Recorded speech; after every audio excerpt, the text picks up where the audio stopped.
시청자 여러분 안녕하십니까? 5월 8일 목요일 KBC 뉴스와이드 시작합니다. 인구 감소와 수도권 집중으로 인한 인재 유출 등 지역의 발전 동력이 약화되면서 지역의 대학들도 위기를 맞고 있습니다.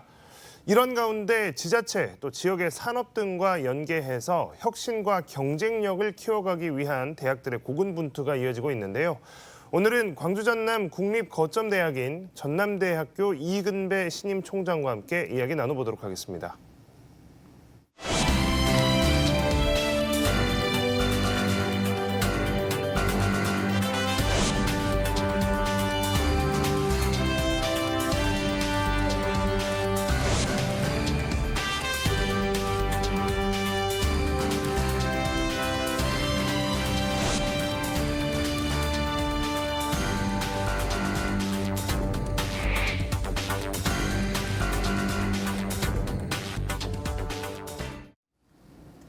네, 총장님 어서 오십시오.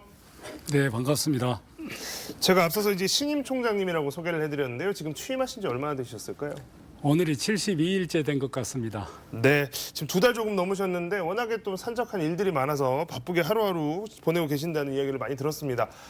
전남대는 국립거점대로 형편이 좀 낮긴 합니다만 학생 수가 급감하고 있기 때문에 이 생존 경쟁에 놓여 있는 지역 대학들은 경쟁력 강화에 사활을 걸고 있습니다. 신임 총장으로서 아무래도 우리 대학의 발전 방향, 비전 이런 것들을 많이 고민하셨을 텐데요. 총장님께서 생각하시는 전남대학교의 비전 어떤 모습입니까?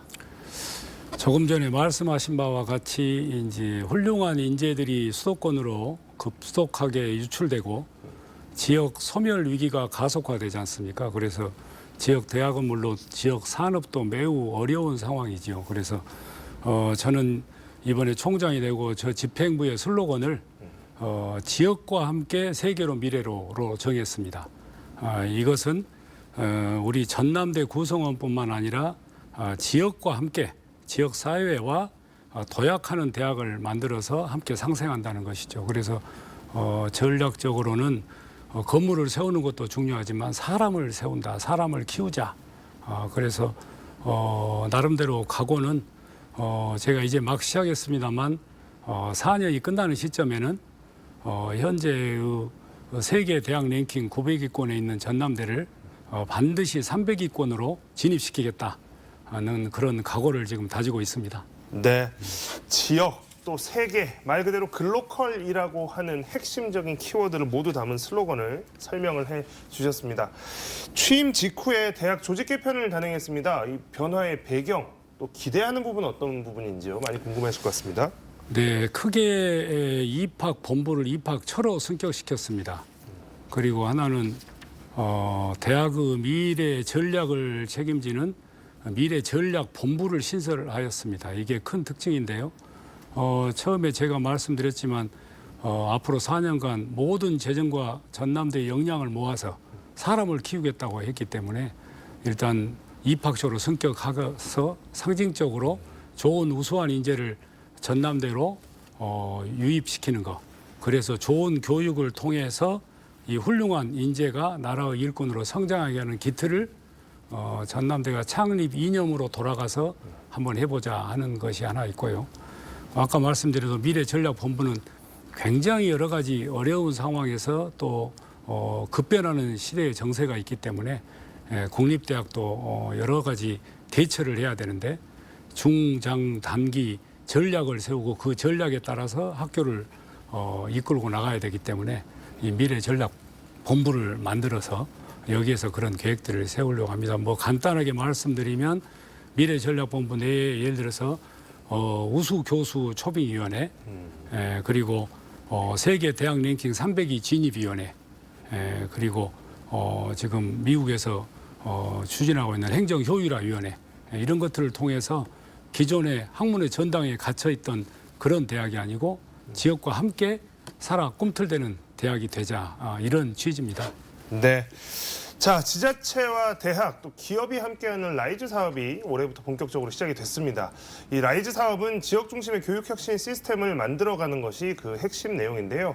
사실 이 대학 구성원들 외에는 이 사업이 무엇인지 또 왜 필요한지 아직 일반 시민분들께서는 잘 모르시는 경우도 많은 것 같습니다. 하지만 또 지역의 발전, 또 지역 발전의 동력을 확보하는 차원에서 굉장히 중요한 사업이라고 할 수 있는데 이 라이즈 사업 어떻게 설명할 수 있을까요?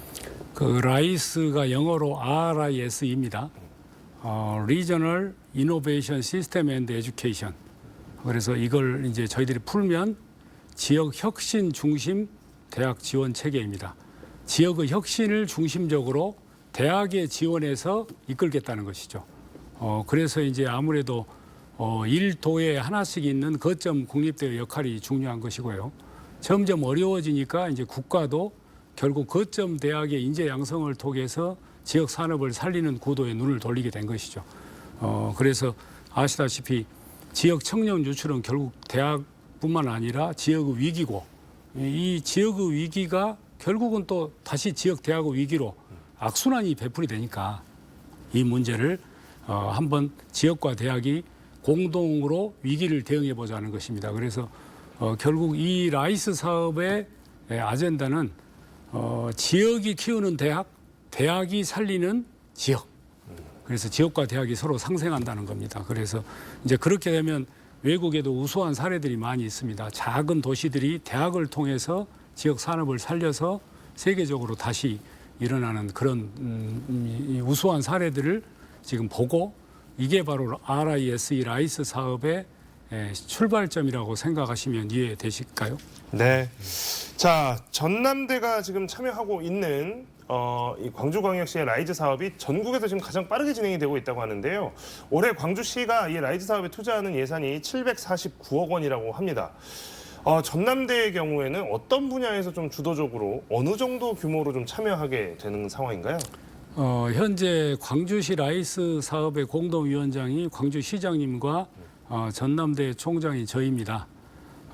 먼저 이 자리를 빌어서 이 라이스를 계획하고 또 평가도 하시고 또 교육부에서 이제 평가받는데 최우수 등급으로 이끌기까지 많은 노력을 하신 광주시 시장님, 라이스 센터 관계자분들께 먼저 감사 말씀을 드립니다. 이 말씀을 드리는 이유는 17개 지자체가 이번에 경쟁을 했는데 그중에 3기관이 광주시를 포함하여 최우수 등급을 받았습니다. 그러면 이제 인센티브를 광주시가 176억을 가져왔는데 그러면 방금 말씀하신 그 액수가 또 보태지는 거죠. 그래서 이번에 전남대도 여러 가지 사업을 하는데 전남대뿐만 아니라 광주 지역에 있는 17개의 대학들이 함께 이제 이 참여하게 되는데 그 대학들이 더 많은 사업을 벌일 수 있는 계기가 되는 것이죠. 전남대만 본다면은 광주 전체의 14개 과제에서 12개 과제를 이제 참여하게 되었고요. 크게 뭐 인재, 기업, 지역사회, 대학 이렇게 4개의 프로젝트가 있는데 전남대는 아무래도 이제 교수님도 많고 학생 수가 많기 때문에 주로 이제 인재 쪽 프로젝트나 지역사회, 대학 혁신 프로젝트에 아마 주도적으로 역할을 좀 해야 될 것으로 생각합니다. 네. 자, 말 그대로 이 대학 안에서 대학이 진행하는 교육 사업이 아니라 이 대학 교육이 지자체와 기업 또 기관 그러니까 지역의 산업 전반과 연계해서 지역 내 산업 생태계를 만들어서 정주하게 하는 것이 목표입니다. 특히 이제 전남대가 주도적인 역할을 해야 할 텐데 지금 이제 뭐 가장 빠르게 진행이 되고 있고 지금까지 이제 평가에서 뭐 최우수 등급도 받았다고 해서 기대도 많이 됩니다만 준비 상황 혹은 지금 아주 초기지만 어느 정도 진행이 되고 있다 이렇게 좀 설명을 하실 수 있을까요? 예, 이제 광주가 4월 4일 발표를 했고 전남도는 4월 30일 발표했으니까 뭐 한 달 정도 차이가 있습니다만 전남대학교는 한 10여 년 전부터 링크 사업이라는 것과 RIS 지금 현재 RIS EU 전 사업인데요. 이런 사업 등을 통해서 산학 연구, 이 산학연 협력을 상당히 튼튼하게 지금 기반을 다져온 대학입니다. 그래서 이러한 이제 성과, 경험 이런 것들이 아마 지역에 큰 도움이 될 것이고 그래서 지역 산업 생태계를 조성하는 데 도움이 돼야겠지요. 방금 정확히 말씀하셨는데 이 사업을 다시 한번 말씀드리면 지역 산업 연계형, 정주형 인재 양성이거든요. 그러니까 인재를 발굴하고 지역 산업의 혁신 일꾼으로 이 지역에 정주하는 것이 의미가 있죠. 다 훌륭한 인재를 키웠는데 도시 외로 가버리면 이 사업의 의미하고는 조금 다른 것이 되거든요. 그래서 저희들은 이제 전남대학교나 광주시는 방향을 크게 세 가지로 잡았습니다. 하나는 지자체하고 협력. 이 17개 대학들이 광주시하고 긴밀한 협력을 통해서 광주시가 가고자 하는 방향을 이 대학이 같이 교육 프로그램도 만들고 협력하는 것이고, 또 하나는 지자체를 떠나서 지역에 산재한 많은 산학 협력 기관들이 있을 거 아닙니까? 산업체도 있고, 그런 산업체가 추구하는 인재를 우리들이 교육 프로그램도 주고, 산업체 인력이 대학에 와서 공부하고, 이런 산업체와의 연계 강화. 그리고 마지막으로는 방금도 말씀드렸지만 이 인재들이 떠나면 의미가 없기 때문에 물론 국가에는 도움이 되겠습니다만 이 지역에 정주하는 여건을 어떻게 도울 것인가, 이 세 가지가 이 사업의 중요한 방향이 되겠습니다. 네. 자, 지금 좀 전에 4월 초에 광주시 같은 경우가 있었고 이제 전남도는 4월 말에 있었다고 말씀을 하셨는데, 전남대는 사실 광주 캠퍼스 말고 여수에도 캠퍼스가 있습니다. 네, 그렇기 그렇습니다. 때문에 지금 이제 광주시의 라이즈 사업 위주로 지금 저희가 지금 이야기를 쭉 했는데, 이 광주 말고 전남대 여수 캠퍼스는 이제 또 전남도와 함께 라이즈 사업을 함께 하게 될 텐데 그 부분에 대한 좀 소개도 부탁드리겠습니다. 예, 이제 이게 좀 일반인들이 들으시기에 전남대가 왜 두 군데에 있는데 두 군데에 가지 않은데, 이게 이제 지자체 사업이거든요. 그래서 광주광역시에 있는 용봉 캠퍼스는 광주광역시와 일을 하게 될 것이고, 여수 캠퍼스는 여수시에 있기 때문에 전남도와 이 사업을 연계하게 된 것인데, 전남도도 발표를 했는데 이제 603억 규모로 발표가 됐습니다. 전남도는 15개 단위 과제를 제시했고요. 여수 캠퍼스는 단독과 참여로 10개 정도 선정되어서 많은 배려를 전남도가 해줬고, 연간 5년 동안에 45.7억씩 지금 단독과 참여로 일하고 있습니다. 여수 캠퍼스에는 3개 단과대학이 있습니다. 하나는 공학대학인데 아시다시피 여수 국가석유화학단지가 있고, 수산해양대학이 있는데 여기는 수산해양 관광 분야가 여수의 또 먹거리 아닙니까? 그리고 또 하나 문화사회과학대학이 있는데 이제 아시다시피 K컬처, 그래서 여수 해양 수산 문화 관광, 이 세 가지를 여수시 전남도와 잘 연계해서, 또 그렇게 하면 여수 캠퍼스도 특성화될 수 있기 때문에 그런 방향으로 지금 준비를 하고, 그것이 이번에 전남도 라이스 사업과 잘 맞아 떨어져서 아마 조금 좋은 성과를 여수 캠퍼스도 얻은 것 같습니다. 네. 자, 지금 뭐 국가 단위에서 진행 중인 이 대학 교육과 관련되어 있는 사업이라고 하면 저희가 지금 쭉 이야기를 나눴던 라이즈 사업이 있을 것이고, 또 하나 또 주목받고 있는 대규모 사업이 있습니다. 바로 글로컬 대학 30 사업입니다. 이 라이즈 사업과 달리 글로컬 대학 30 사업 관련해서는 이 전남대가 고민이 좀 클 것 같습니다. 지금 작년, 재작년 2년 연속 참여를 했지만 모두 탈락했고, 지역에서도 당시에 굉장히 충격이 컸습니다. 올해가 이제 마지막 기회입니다. 앞선 두 차례의 실패는 있었지만, 그렇지만 또 반면 교사로 또 준비를 잘 한다면 올해는 되지 않을까 여전히 기대를 하고 있는 지역의 시선이 있습니다. 지금까지 작년, 재작년에 좀 안타깝게 떨어졌던 이유는 뭐라고 분석을 하시고, 그리고 이번에 준비를 좀 더 꼼꼼하게 하셨다면 어떤 점에 방점을 두고 더 준비를 하셨습니까? 네, 먼저 실패 원인과 준비 과정을 말씀드리기 전에 우리 전남대학교 구성원 48만 우리 전남대학교 동문, 그리고 많은 관심과 애정으로 전남대학교를 사랑해 주시는 우리 광주 시민과 전남 도민들에게 먼저 송구함을 드리겠습니다. 대학에 대한 애정이 큰 만큼 마음에 상처를 드린 것에 대해서 거듭 송구함을 말씀드리고, 실은 실패했다고 보기보다는 어떻게 보면 너무 많은 일을 한 건데요. 하나는 24년 두 번 진행될 때 23년에는 국립대의 역할을 실은 주문했었죠. 그 역할의 가장 큰 게 이제 앞으로 10년 후에 지금 학령인구 41만이 한 20만 정도로 줄어드는 시기가 다가올 때 국립대학들이 역할을 해주기를 이제 교육부는 바란 겁니다. 그러면 예를 들어서 부산대 모델처럼 광주 교대를 저희들이 통합하거나, 아니면 순천대 목포대와 연합을 하거나 통합하거나, 아니면 담양 도립대를 거점 국립대인 전남대가 함께 가거나, 이런 통합의 의지를 좀 보였어야 되는데 거기에서 하나는 조금 아쉬움이 있었고요. 이제 또 하나는 결국 이 글로컬 사업과 라이스를 같이 가는데 라이스는 지역 연계 산업을 살리는 인재를 어떻게 키워서 이 지역에 정주하느냐 하는 거고 글로컬은 전남대가 어떤 혁신 모델로 이 지역을 선도할 것이냐. 그러니까 결국은 글로컬은 라이스 산업의 이 선두 마중물 역할을 하는 사업이 되어야 되죠. 혁신 모델을 제시해야 되는 거예요. 그러면 지난번 24년도에 전남대는 광주는 인공지능, 여수 캠퍼스는 수산해양 관광, 또 이제 떠오르는 우주 항공 고웅, 그리고 나주의 스마트팜, 또 화순에 있는 백신 단지, 화순병원 등을 통한 바이오 헬스케어 이런 5개를 다 한꺼번에 전남대가 거점대로서 메가 캠퍼스라는 개념으로 오각형의 체인 벨트를 만들어서 한번 해보겠다 그랬는데 이게 이제 5년이라는 짧은 시간에 1,000억이 이 큰 사업들 5개를 과연 실행력이 있겠느냐 하는 이제 의구심을 들게 한 거죠. 그래서 좀 좋지 않은 점수를 받았고요. 이제 방금 또 말씀하신 그러면 이번에는 어떻게 할 것이냐. 그래서 이번에는 저희들이 지자체도 광역단체 광주시를 정해서 광주시하고 아주 긴밀한 협조를 하면서 시장님과도 많은 논의를 했고 광주시가 문화수도 광주에서 AI 수도 광주로 지금 탈바꿈하고 있지 않습니까?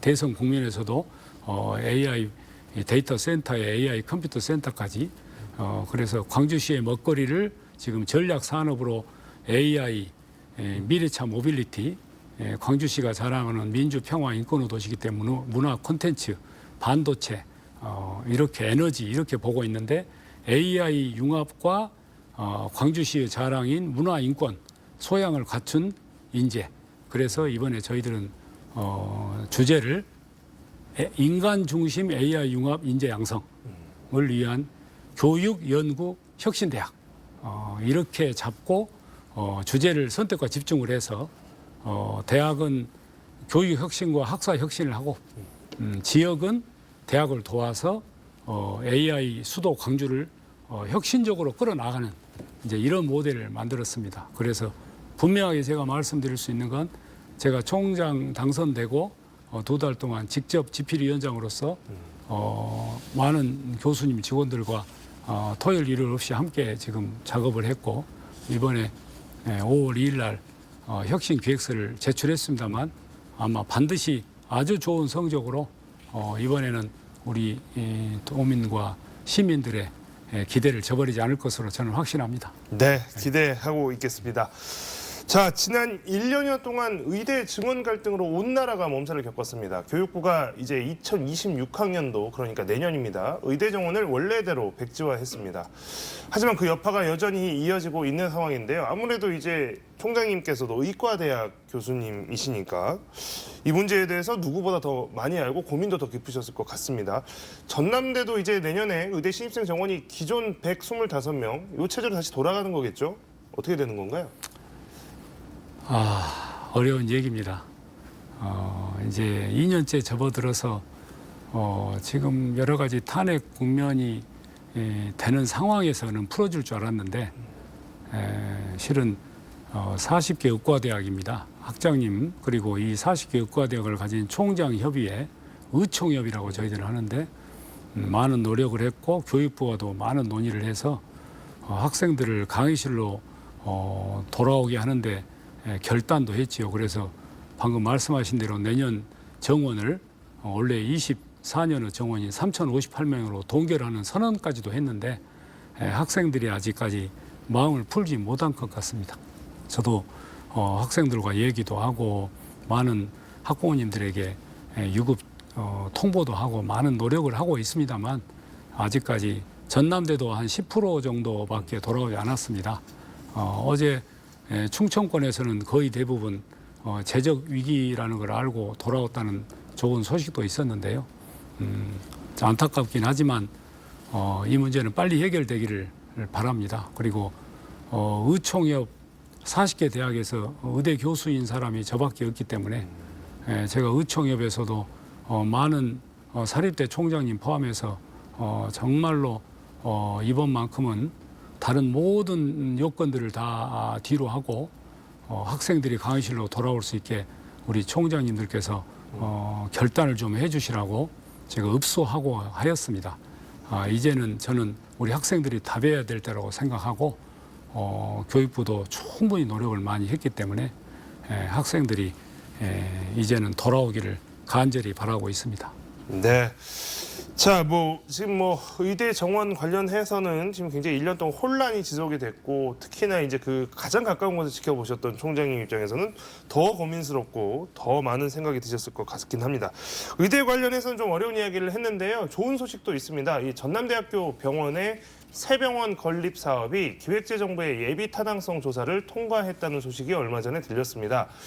큰 고비 하나 넘었습니다. 이제 사업의 속도가 좀 붙게 되지 않을까 기대를 좀 하고 있는 상황인데요. 기대가 크시죠? 예. 최근에 여러 가지 어려운 상황들만 있었는데 어떻게 보면 광주 시도민, 광주 전남 시도민에게는 큰 소식입니다. 아시다시피 전남대병원 한 번만 와보신 분은 미로처럼 돼서 내가 가고 싶은 순환기내과, 내가 가고 싶은 정형외과, 흉부외과가 어디 있는지 찾기 어렵지 않습니까? 그래서 실은 이제 100년 이상의 역사를 가진 전남대학교 병원인데 본관 등 건물이 50년이 다 넘었습니다. 너무 노후화되어 있고 구조도 어렵고 그래서 3년 전부터 많은 노력을 했는데 이번에 그 첫 삽을 떴다고 생각합니다. 그래서 어쨌든 잘 돼야 되고요. 이것은 전남대학교, 전남대의 병원 문제가 아니고 아까도 말했지만 저희 320만 광주 전남 도민의 일입니다.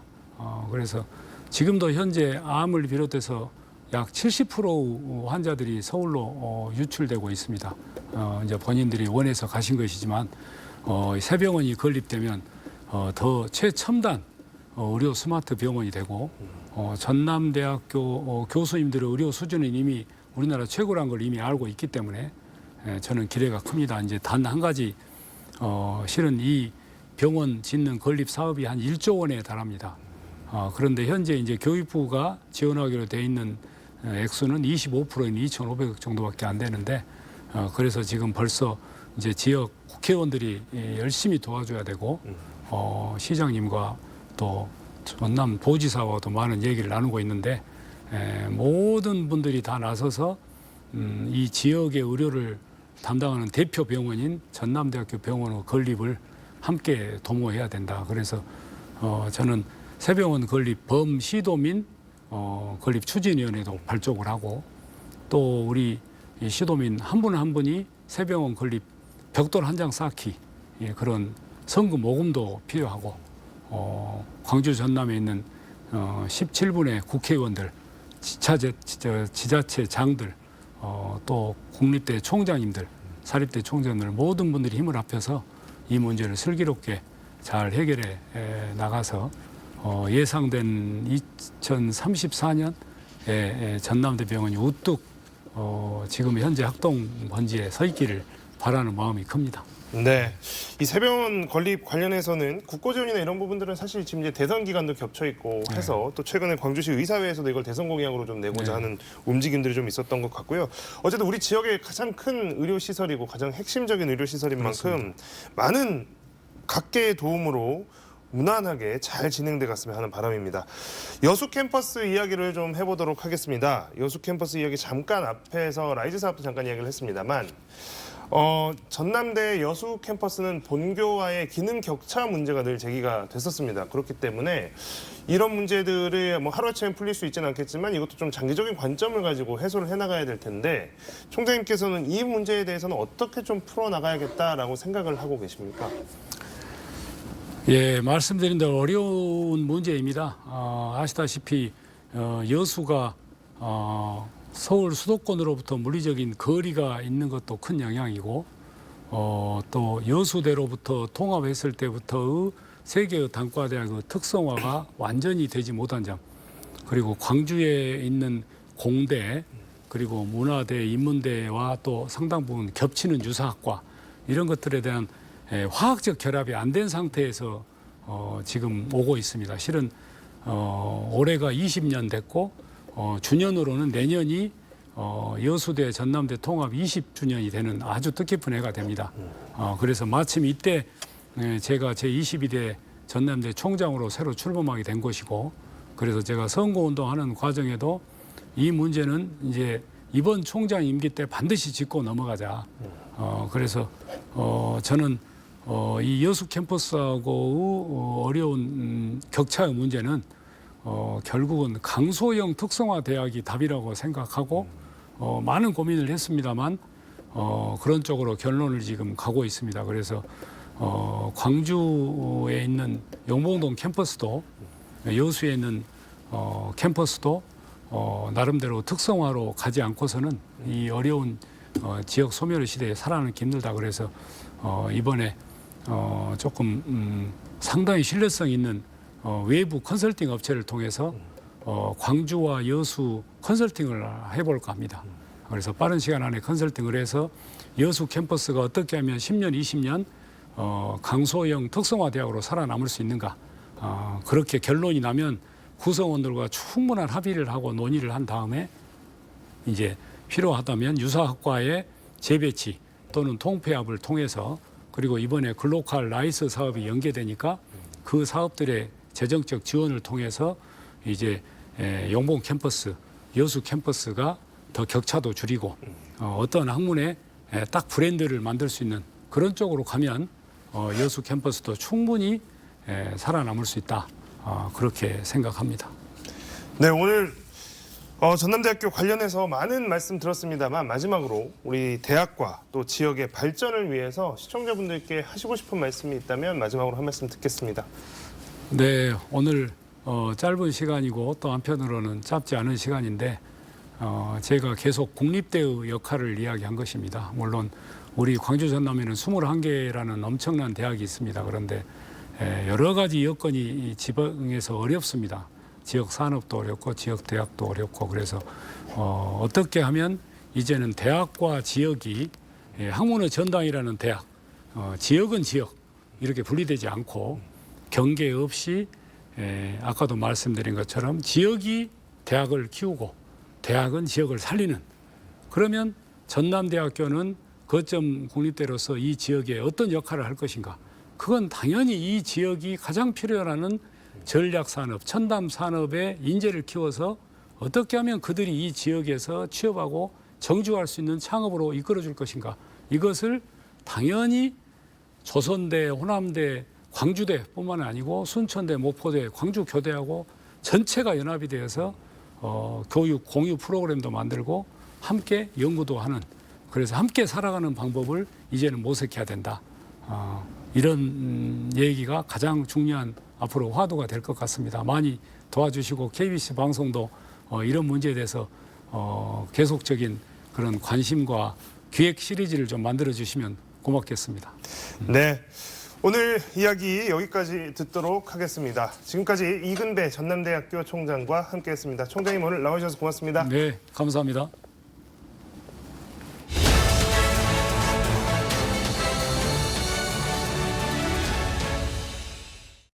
서울광역방송센터입니다. 전 세계 14억 신자가 있는 카톨릭 교회를 이끄는 차기 교황을 선출하는 콘클라베가 바티칸 현지 시간 7일 오후, 우리 시간으로 7일 밤 늦게 시작됐습니다.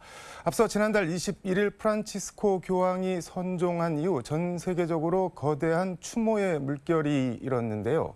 프란치스코 교황은 우리나라와도 각별한 인연이 있다고 합니다. 여의도 초대석, 오늘은 좀 특별한 손님을 모셨습니다. 한국일보 기자 출신으로 노무현 정부에서 국정홍보처장과 청와대 홍보수석을 지냈고 문재인 정부에서 만 3년간 주교황청 대사를 지낸 이백만 전 대사와 교황과 정치, 우리나라와의 인연 얘기해 보겠습니다. 대사님 어서 오십시오. 네, 반갑습니다. 진도 출신이시고 광주 일고 나와서 서울대에서 경제학 전공하셨는데 언론으로 가셨다가 또 공직도 맡고 그러셨는데 주교황청 대사, 이거 사람들 잘 모르는 사람도 있을 것 같은데 이게 뭐 어떤? 예, 교황청 대사하면 네. 많은 사람들이 잘 몰랐더라고요. 네. 모르는 게 적지 않은 사람들이 네. 한국 카톨릭 교회, 예를 들면 명동성당에 네네. 계시는 추기경의 아주 연락과 정도로 아는 사람들이 정말로 많더라고요. 근데 사실은 그렇지 않고 네.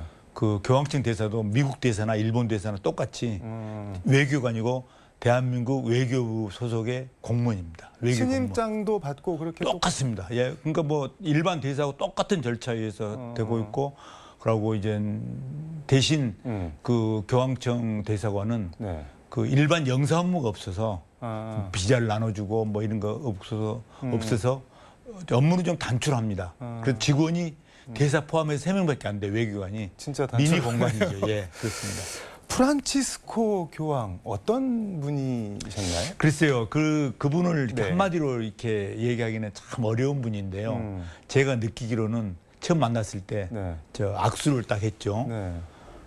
참 저도 나이는 얼마 안 먹었습니다만 70줄입니다. 네. 좀 나이가 손이 좀 젊습니다. 딱딱하죠. 만나 손을 악수했는데 애기 손 같더라고요. 솜털 같아요. 내 손이 꼭 그 녹아 들어가는 듯한 그 네. 따뜻함을 느꼈는데, 그분은 손만 그런 게 아니라 마음도 그렇고 모든 저 언행이 그렇습니다. 예를 들면은 한국에 2014년 8월에 한국에 오셨죠. 세월호. 세월호, 네. 그때 한참 세월호 문제로 나라가 두동강 날 때였습니다. 네. 진보 보수 다르고 정부 여당 다르고 야당 다르고 그럴 때인데 그분은 노란 리본을 달고 다녔어요. 네. 세월호 리본. 예, 그러니까 좀 몇몇 분들이 교황님 그 리본을 지금 달고 다니면은 그 오해받을 수 오해받을 수 있습니다. 반정부나 이런 뭐 진보 쪽으로 민주당 쪽 사람으로 오해받습니다. 그랬더니 무슨 말이냐? 인간의 고통 앞에 무슨 진보가 있고 보수가 있고 여가 있고 야가 있냐? 인간의 고통 앞에는 중립이 없다. 그래서 계속 노란 리본을 달고 다니셨고 미사를 받죠. 그것만 보더라도 그분은 모든 인간의 문제에 대해서 따뜻하게 대하는 그런 모습이 있습니다. 따뜻하고 올곧은 분이셨다. 그렇죠. 그런 예. 거네요. 아주 올곧습니다. 그런데 교황과 광주 인연이 깊지 않나요? 깊습니다. 예. 교황은 프란시스코 교황님, 제가 이제 그 재임할 때인데요. 네. 그때 2020년입니다. 2020년이면 5.18 민주화운동 40주년입니다. 네. 5.18 민주화운동 40주년이 돼서 교황님이 특별한 메시지를 냈어요. 5.18 희생자에 대한 네. 그 격려하고 위로하는 메시지하고 한반도 평화를 네. 갈구하는 메시지를 냈는데 그 당시 한국의 주 교황청 대사가 있습니다. 네. 수에레브 대사가 있는데 그 수에레브 대사를 광주에 보내서 광주 천주교 주교자 성당, 임동성당이죠. 성당에서 기념미사를 할 때 그 당신의 그 메시지를 직접 읽게 했죠. 예, 그 정도로 광주에 대한 관심이 많았고 네. 또 이젠 그 1984년이죠. 요한 바오로 2세 교황님이 한국에 처음 왔을 때예요. 그때 교황으로서는 처음. 거의 처음 왔을 네. 때입니다. 그리고 5.18 민주화운동이 일어난 지 4년째 되던 날 참 험하겠죠. 네. 그때 전두환 군부 시절입니다. 50 때. 그때 오셨는데 그분이 그 소록도를 가는 길에 네. 광주 그 공항에 들려서 무등 경기장, 당시 무등 경기, 지금 기아 챔피언스 네네. 필드죠. 무등 경기장에서 연설을 하고 그 소록도를 가게 돼 있었는데 이분이 금남로를 먼저 갔어요. 아, 그러니까 공항에서 무등 경기장으로 가지 않고 금남로를 가서 그 5.18 현장을 체험하고 전두환 정권이랑 합의된 동선은 아니었죠. 아니었죠. 반대했다고 합니다. 아주 반대했다고 합니다. 그래서 뭐 촬영도 자료가 별로 남아있지 않아요. 뭐 기자들도 몰랐고 취재도 제대로 못했고 그래서 자료가 많이 남아있지 않습니다. 그런데 왜 가셨을까요? 그런데. 어떻게 알고 시민들이 그냥 연도에 꽉 차가지고 박수를 했는데 그 5.18 현장의 그 목소리를 세계에 전하고 싶었던 거죠. 가는 자체가 메시지가 되는 그렇죠. 수가 있는 거네요. 그 5.18에 대한 그 여론을 세계 만방에 알리는 아주 기폭제 역할을 했죠. 그 전까지만 해도 네. 그 정도 비중 있는 인사가 광주를 간 적이 없습니다. 가게 정치인은- 내버려 두지도 않았을 테고. 아, 그렇죠. 전두환 50 정권에서 그걸 허용하지 않았죠. 그렇지만 요한 바오로 2세 교황님은 했습니다.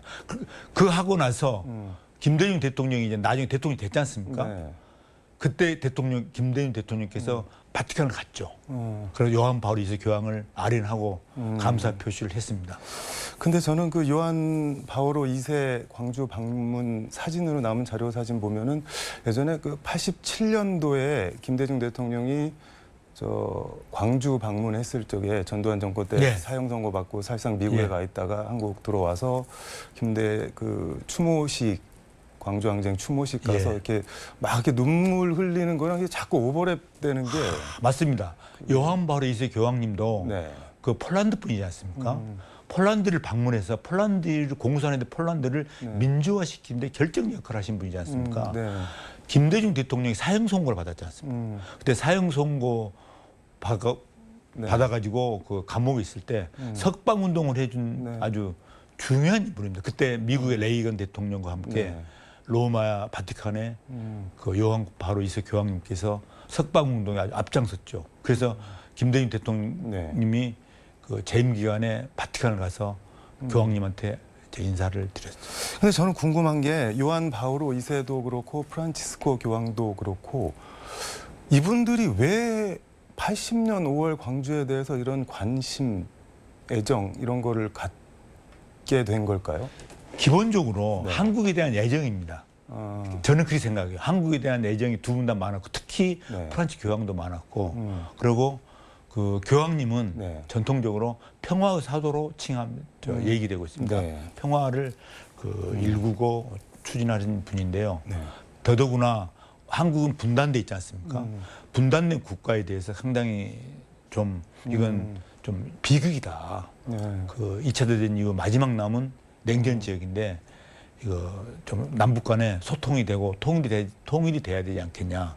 이런 기본적인 인식을 갖고 계시더라고요. 특히 프란치스 교황님은 네. 제가 처음 만났을 때 이제 신입장 재정식하고 처음 만났을 네. 때 한반도에 절대 전쟁이 일어나면 안 된다. 한반도에서 만약에 전쟁이 일어나면 국지전이 아니고 국제전이 된다. 아주 큰 비극이 일어날 거다. 3차 대전의 버금가는 일이 일어날 거다. 그래서 안 된다. 그래서 본인이 그래서 네. 기회가 되면 평양에 직접 가서 김정은 위원장을 만나겠다. 그래서 남한과 북한, 네. 북한과 미국의 평화의 다리를 놓겠다. 이런 의사를 표현한 거죠. 그래서 방북 프로젝트를 추진한 겁니다. 예. 그러니까 제가 책을 한 권 들고 나왔는데 예, 책 예. 제목이 나는 갈 것이다 소노 디스포니빌레 디스포니빌레, 프란치스코 교황 방북 프로젝트 이런 부제가 붙었는데 소노 디스포니빌레 이건 무슨 뜻인가요? 예, 이태리 말입니다. 이탈리아 말인데요. 네. 이것은 이제 2018년 10월입니다. 문재인 대통령께서 네. 바티칸에 가셔서 프란치 교황을 만나실 때 네. 무슨 말을 전달했냐면은 그 아주 한 달 전에 9월이죠. 그해 9월 네. 평양에 가서 3차 그 남북 정상회담 네. 할 때 그 김정은 위원장한테 그 교황님을 평양에 초청해서 좀 남북 평화 얘기를 해야 되냐 하면 좋지 않겠냐 했더니는 김정은 위원장께서 당연하죠. 그 교황님이 오신다면 적극 환영하겠습니다. 아니 근데 궁금한 게 그 얘기를 했더니는 네. 교황님이 내가 소노 디스포니 빌레 한 겁니다. 나는 갈 준비가 되어 있다. 나는 갈 것이다. 이게 소노 디스포니 빌레입니다. 그래서 이제 그 말씀을 네. 교황님한테 듣고 왔는데 문재인 대통령 교황님하고 둘이 만날 때 그 얘기를 들은 거예요. 네. 그럼 확인해 보니까 그 말이거든요. 그러니 그걸 이제 그 우리 국내 언론뿐만 아니라 해외 언론, CNN, 뭐 BBC, 네. AP에 이제 보도자를 내니까 그 세계 유수의 통신사에서 네. 소노 디스포니 빌레 다 제목으로 뽑았나요? 제목을 뽑았죠. 예, 그래서 프란치스코 교황 네. 북한 방문 수락 요청. 그래서 아주 큰 뉴스가 된 적이 있습니다. 그걸 얘기한 겁니다. 그래서 저는 궁금한 게 뭐 프란치스코 교황이나 문재인 대통령이 북한을 방문하는 거는 뭐 할 수도 있겠다 싶은데 김정은 위원장이 그 교황을 오시라고 한 거는 그 왜 그러는 건가요? 그게 이제 네. 역사가 있습니다. 뭡니까? 김일성 주석도 네. 1991년에 요한 바오로 2세 교황을 초청하려고 했습니다. 그래서 이제 외교 고립을 탈피하기 위해서 네. 김일성 주석이 요한 바오로 2세 교황을 초청하려고 했는데 초청하려니까 겁이 난 거예요. 체제가 무너질 것 같아요. 그때 한참 고난의 행군할 때 아닌가요? 그래서 그걸 91년. 포기한 겁니다. 근데 이제 김정은 위원장은 다르죠. 나름대로 자신감이 있는 거예요. 그래서 이제 지금 북한이 완전 고립돼 있지 않습니까? 외교적으로 고립돼 있는데 이 고립에서 탈피하고 그리고 지금 북한은 네. 국제사회에서 비정상 국가로 지금 통행입니다. 네. 종교 자유가 없어요.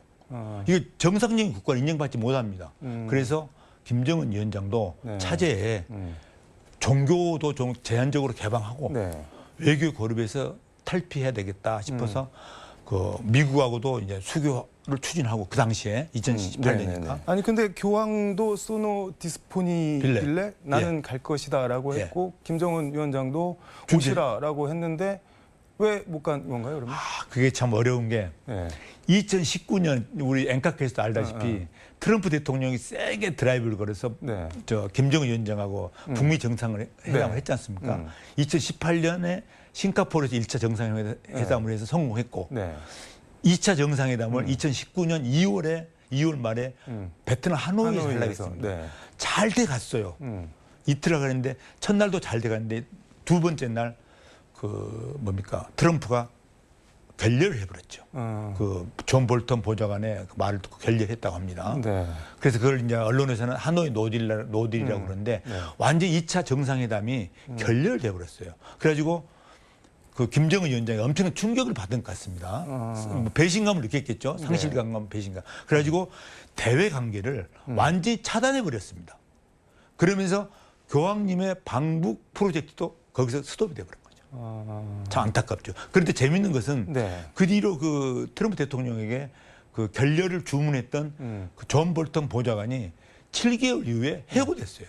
속았다고 했잖아요, 트럼프가. 그렇죠. 예. 최근 외신에 보면은 아마 비밀 협상을 하고 있는 것 같다는 얘기도 있는데 저로서는 뭐 다른 건 몰라도 트럼프 대통령이 남북 관계만은 좀 터졌으면 하는 바람입니다. 그러면 이제 교황님도 차기 교황님도 또 평양에 가실 수 있고. 근데 프란치스코 교황이 사실은 쿠바랑 미국 관계 그렇죠. 복원하는데도 중간에서 역할을 하신 결정적인 거잖아요, 역할을 오바마 했습니다. 때. 예, 예.